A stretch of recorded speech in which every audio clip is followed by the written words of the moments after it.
Ya apa dituntut ngene, dituntut ngono. Ki meh piye awake dhewe iki, Pak? Arep dikongkon piye?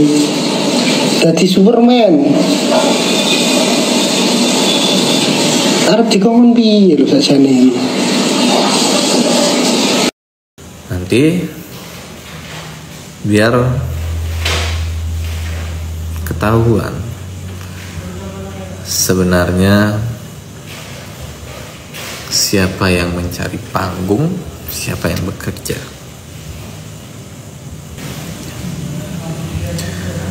Sekali lagi beliau sampaikan, beliau mau dihujat seperti apapun, dibilang sengkuni, apalagi sekarang ada bahasanya dibilang mau mengkudeta, masa bodoh beliau. Ada intinya, kalau hal itu terjadi dan beliau membuat badan hukum sendiri, nanti di saat teman-teman butuhkan beliau serahkan, mungkin di sana teman-teman baru bakalan tahu arti daripada perjuangan itu. Oke, jumpa lagi teman-teman. Setelah kemarin Mas Semar sempat panjang lebar berbicara berkaitan dengan Sobat Ngarit, kemudian ada apa di dalamnya saat ini. Ternyata tidak berselang lama, Bli Leong juga sempat mengeluarkan statementnya, kemudian Mas Roni sendiri, dan masih ada beberapa keluarga Sobat Ngarit juga yang berbicara teman-teman. Kita lihat saja bagaimana sih sebenarnya versi dari masing-masing.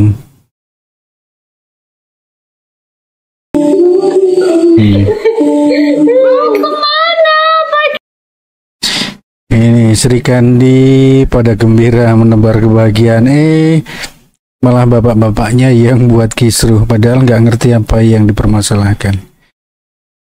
Ya itulah teman. Ya sebenarnya kalau kita lihat di media sosial itu semuanya baik-baik saja, termasuk mereka para Sri Kandi dan teman-teman Sobat Ngarit yang lain juga.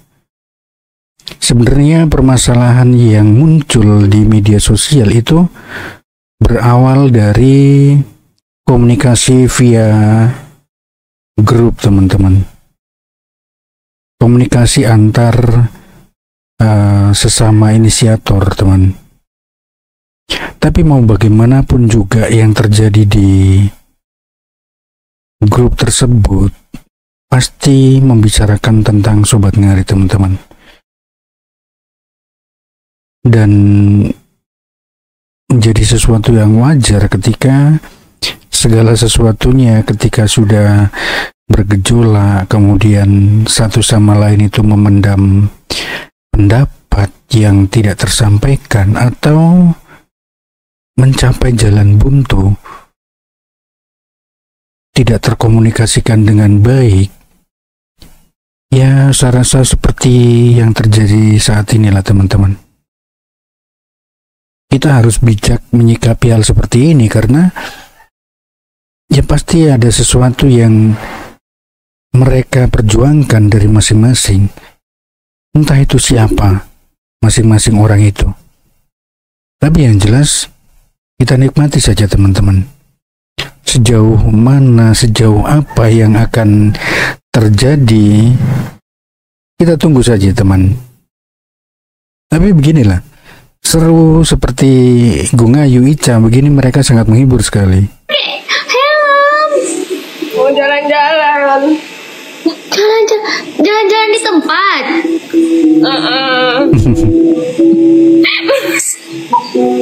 Ya udah, semangat jualannya. Makasih Kak Ica. Mau ikut? Tapi kan siapa yang tahu, siapa yang mau? Bedaan tak lagi sama arah kiblatnya. Lagunya Mangu. Ya udah lanjut aja jualannya dulu. Jalan dulu ya, nggak apa-apa. Iya, bye semangat jual. Menghibur dan mencintai dia dan orang-orang di sekitarku. Nah, ini masih Roni teman. Ya obat dituntut ngene, dituntut ngono. Ki meh piye awake dhewe iki, Pak? Arep dikongkon piye? Dadi Superman. Arep dikongkon piye lho sakjane. Tapi begini teman-teman, Mas Roni memang selama ini tidak pernah muncul secara langsung di media sosial itu sebagai perwakilan dari Sobat Ngarit. Kecuali ketika Kopdar di Surabaya, kemudian kemarin di Jombang, memang sebagai bagian dari Sobat Ngarit. Tetapi ketika berbicara di media sosial, Mas Roni belum pernah menyampaikan bahwa apa yang dia ungkapkan, apa yang dia ucapkan itu atas nama Sobat Ngarit. Dan ketika mendapat mandat dari Mas Yun sebagai ketua Sobat Ngarit, secara tegas belum pernah ada statement dari Mas Roni teman. Saya rasa wajar begitu. Dorongan dari teman-teman inisiator itu sejauh apa dan seperti apa dorongan itu kita tidak tahu teman yang terjadi di bawah. Saya rasa Mas Roni juga dilema dalam hal ini. Satu sisi dia ditunjuk Mas Yun sebagai ketua, tetapi untuk mengambil kebijakan, untuk mengeluarkan sebuah statement, dia masih ragu teman-teman. Masih ada kebimbangan. Ya mungkin selama ini kedekatan antara Mas Roni dengan teman-teman Sobat Ngarit memang belum begitu kelihatan. Kedekatan Mas Roni itu lebih terlihat dengan Mas Iyun, dengan keluarga-keluarga yang lain. Itu yang saya lihat teman-teman. Makanya saya rasa menjadi hal yang wajar ketika tuntutan dari teman-teman inisiator itu seolah-olah tidak direspon dengan baik. Padahal kalau dilihat memang semuanya serba gamang teman-teman. Menurut saya pribadi memang kemungkinan Mas Iyun tidak menginginkan Sobat Ngarit itu dibentuk sebagai sebuah organisasi resmi, legal. Mas Yun hanya menginginkan Sobat Ngarit itu biarlah seperti ini, sebagai wadah saja. Toh, ketika berbentuk wadah, masih bisa kok melakukan kegiatan sosial, aktivitas sosial. Masih bisa melakukan kopdar. Masih bisa sebagai ajang silaturahmi. Tetapi pikiran dari teman-teman yang lain yang mendorong agar Sobat Ngarit itu berbentuk organisasi, rasa-rasanya juga tidak bisa disalahkan begitu saja teman-teman. Mereka ingin Sobat Ngarit itu bermanfaat lebih luas lagi. Ketika Sobat Ngarit sudah berbentuk organisasi, mereka bisa menggunakan nama Sobat Ngarit itu untuk hal-hal yang berkaitan dengan kerjasama dengan institusi lain teman-teman. Legal mereka lakukan itu. Kalau kita cermat dengan yang disampaikan Mas Martuju, sebenarnya ketakutannya adalah jangan sampai ketika sudah berbentuk organisasi, Sobat Ngarit hanya dimanfaatkan untuk kepentingan pribadi. Itu ketakutan yang muncul. Dan saya rasa wajar ketika sudah berbentuk organisasi, Setiap daerah itu memiliki hak dan tanggung jawab masing-masing, teman. Mereka memiliki hak untuk bekerja sama dengan siapapun, asalkan sepengetahuan dari pimpinan pusat. Tapi sekali lagi, tidak bisa dipisahkan begitu saja, teman-teman. Pasti ada plus dan minusnya. Entah itu sebagai organisasi ataupun hanya sekedar wadah kekeluargaan, semuanya memiliki plus dan minus. Ada kelebihan dan kekurangannya, teman-teman. Tapi apapun itulah, harapan saya pribadi, Mas Iyun tetap menjadi garda terdepan ke Sobat Ngarit, teman-teman.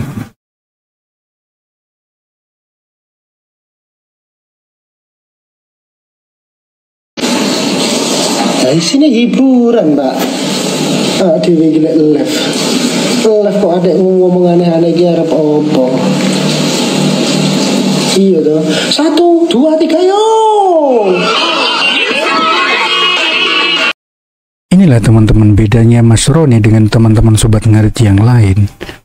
Mas Roni memanfaatkan media sosial itu murni untuk memberi hiburan dan mencari hiburan, teman-teman. Tetapi teman-teman Sobat Ngarit yang lain yang aktif di Komal-Komal, kemudian ya bisa kita lihat ada beberapa room yang memang setiap saat itu selalu membahas tentang Sobat Ngarit. Begitu juga dengan Mas Semar 7, Beli Leong. Mereka memanfaatkan media sosial selain sebagai media untuk hiburan, tetapi juga untuk menyampaikan sesuatu, teman-teman, yang berkaitan dengan Sobat Ngarit. Fokus Mas Roni itu media sosial hanya sebagai hiburan, teman-teman. Itu perlu dicatat. Itu yang membedakan. Jadi saya rasa wajar ketika teman-teman di media sosial itu sepertinya merasa tidak dianggap. Karena itu tadi, perbedaan persepsi bagaimana memanfaatkan media sosial, teman-teman.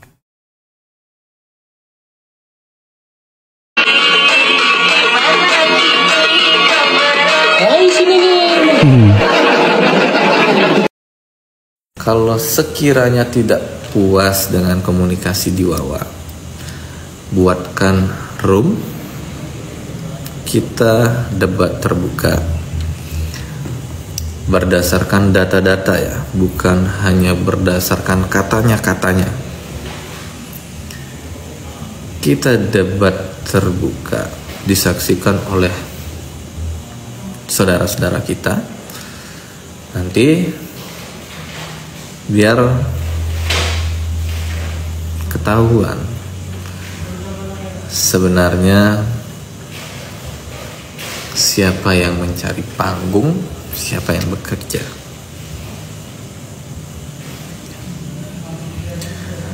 Sekali lagi beliau sampaikan, beliau mau dihujat seperti apapun, dibilang sengkuni, apalagi sekarang ada bahasanya dibilang mau mengkudeta, bodoh beliau. Ada intinya. Kalau hal itu terjadi dan beliau membuat badan hukum sendiri, nanti di saat teman-teman butuhkan beliau serahkan, mungkin di sana teman-teman baru bakalan tahu arti daripada perjuangan itu. Tapi kalau orang lain yang berseberangan dengan kita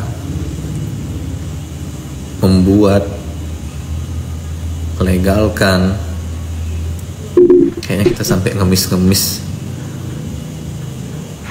mungkin gak bakalan dikembalikan legalitas tersebut.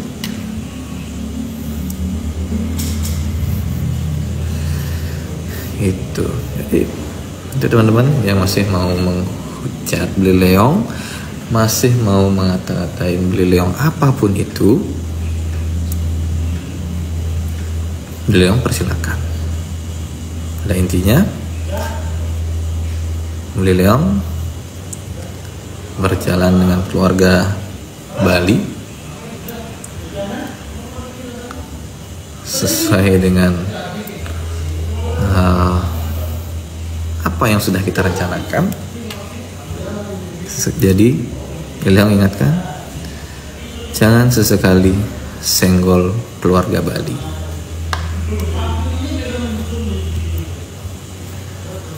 Nah,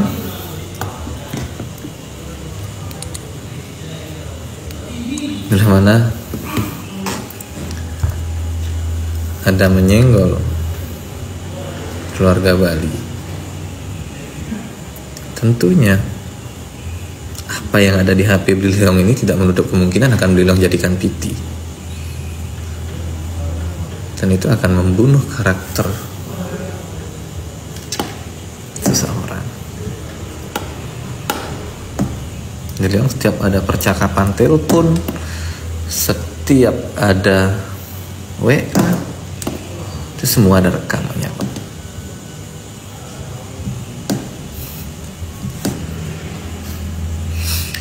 Itu semua ada rekamannya. Jadi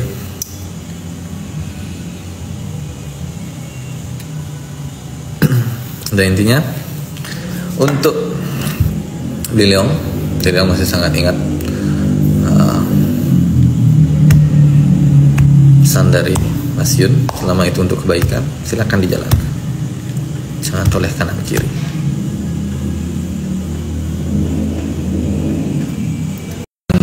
Jalur dan visi misi yang sama, dan tanpa mengurangi rasa hormat, teruntuk siapapun yang memang tidak suka dengan beliau, itu tidak usah melakukan sindiran, karena sampai saat ini beliau tidak pernah melakukan sindiran ke siapapun, kecuali hari ini beliau langsung sebutkan namanya. Kalau memang mau berkomunikasi, kalau sekiranya tidak puas dengan komunikasi di Wawa, buatkan room, kita debat terbuka berdasarkan data-data ya, bukan hanya berdasarkan katanya-katanya. Kita debat terbuka, disaksikan oleh saudara-saudara kita. Nanti biar ketahuan sebenarnya siapa yang mencari panggung, siapa yang bekerja.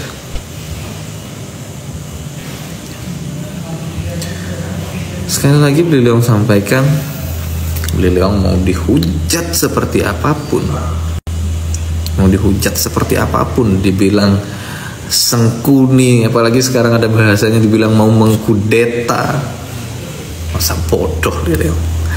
Ada intinya, kalau hal itu terjadi dan beliau membuat badan hukum sendiri, nanti di saat teman-teman butuhkan beliau serahkan, mungkin di sana teman-teman baru bakalan tahu arti daripada perjuangan itu. Tapi kalau orang lain yang berseberangan dengan kita membuat, melegalkan, kayaknya kita sampai ngemis-ngemis, mungkin gak bakalan dikembalikan legalitas tersebut.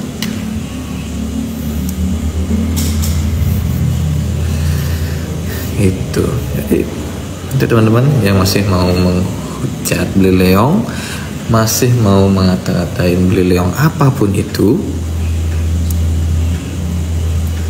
beliau persilakan.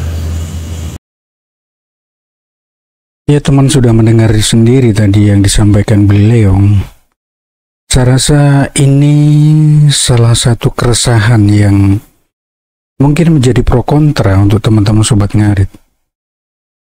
Pernyataan tegas dari beliau yang sempat menyampaikan akan mendaftarkan nama Sobat Ngarit ke Kemenkumham.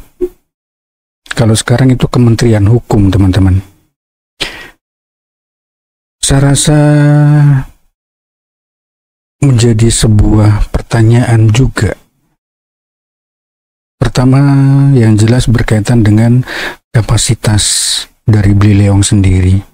Ya mungkin hal inilah yang menyebabkan Mas Semar kemudian berstatement, Mas Roni berstatement, termasuk juga Papa Gedang dan teman-teman yang lainnya. Tapi kita harus mengambil sisi positifnya, teman-teman. Begini, latar belakang Blileong itu seorang pengusaha, teman-teman. Segala sesuatunya pasti dilihat dari sudut pandang legalitasnya. Berbeda dengan Mas Iyun, teman. Mas Iyun memang oke lah seorang pengusaha. Mungkin jarang bersentuhan dengan institusi-institusi lain yang berkaitan langsung dengan usahanya. Berbeda dengan Blileong. Nah, perbedaan latar belakang dan sudut pandang itulah yang menurut saya menjadi awal mulanya timbul perdebatan ini, teman-teman. Pernyataan keras dari Mas Semar, kemudian Blileong kali ini, rasa-rasanya kita bisa menilai sebenarnya itu antara siapa dan siapa yang sedang berkonflik dalam tanda kutip ya, teman-teman. Itu bisa dilihat. Tapi saya rasa hal biasa dalam sebuah rumah tangga lah, teman-teman. Di dalam sebuah keluarga pasti pernah terjadi perdebatan, perselisihan antara anggota keluarga. Demikian juga yang terjadi dengan keluarga Sobat Ngarit, teman-teman. Wadah besar dengan banyak sekali kepala, banyak sekali pendapat, banyak sekali keinginan, dan semuanya tidak terwadahi secara benar, secara baik. Karena itu lagi, teman-teman, persepsi yang berbeda ketika melihat wadah besar Sobat Ngarit. Blileong ingin melegalkan Sobat Ngarit, kemudian memberikan kepada Mas Iyun. Tujuannya apa? Agar Sobat Ngarit ketika berinteraksi dengan institusi lain itu memiliki legalitas yang jelas. Tetapi kalau dilihat dari Mas Iyun kemudian Mas Semar, yang mereka inginkan adalah biarkanlah Sobat Ngarit seperti ini, biar tetap menjadi wadah biasa. Kita tetap bisa menjalin silaturahmi, menjalin kekeluargaan, kita bisa ngopi bareng, berkumpul dalam kopdar, kita masih bisa berbagi. Perbedaan sudut pandang itu yang saya rasa memang butuh dipertemukan secara langsung, teman-teman. Ketika perdebatan terjadi di media sosial, saling beradu statement, beradu argumentasi, yang terjadi adalah teman-teman Sobat Ngarit yang di bawah. Mereka berasumsi dengan apa yang bisa mereka tangkap masing-masing, teman. Sekarang ini bisa kita lihat banyak sekali viti-viti yang memojokkan si A, si B, ada yang membenarkan si C, si D, ada yang berasumsi bahwa Sobat Ngarit akan hancur, segala macam, banyak sekali, teman-teman. Nah, pemikiran-pemikiran yang berbeda itulah yang harus dipertemukan. Dicari titik temunya di mana. Saya rasa itu yang terbaik untuk Sobat Ngarit, teman-teman. Dan satu hal lagi, kita jangan terlalu fokus dengan apa yang disampaikan Mas Iyun. Ingin membangun rumah baru. Saya yakin Sobat Ngarit tidak akan ditinggalkan begitu saja oleh Mas Iyun. kita bisa asumsikan rumah baru yang ingin dibangun Mas Iyun adalah usaha Mas Iyun yang sekarang itu sudah mulai menjadi tagline untuk teman-teman, Oscar Farm. Itu adalah nama kandang dari Mas Iyun, teman-teman, yang dulu kandang Sobat Ngarit. Tapi apapun itulah teman, kita jangan fokus ke satu hal saja. Mas Iyun tetaplah sebagai pendiri Sobat Ngarit, dan saya yakin tidak akan meninggalkan begitu saja. Sobat Ngarit yang sudah dibangun Mas Iyun dari nol, saya rasa ya itulah, tidak akan dengan mudah dilupakan, tidak akan mudah ditinggalkan. Kita sudah begitu nyaman berada di dalamnya. Apakah kita akan diam begitu saja ketika sang motivator, sang pendiri meninggalkan begitu saja? Apakah kita tidak berusaha untuk menahannya?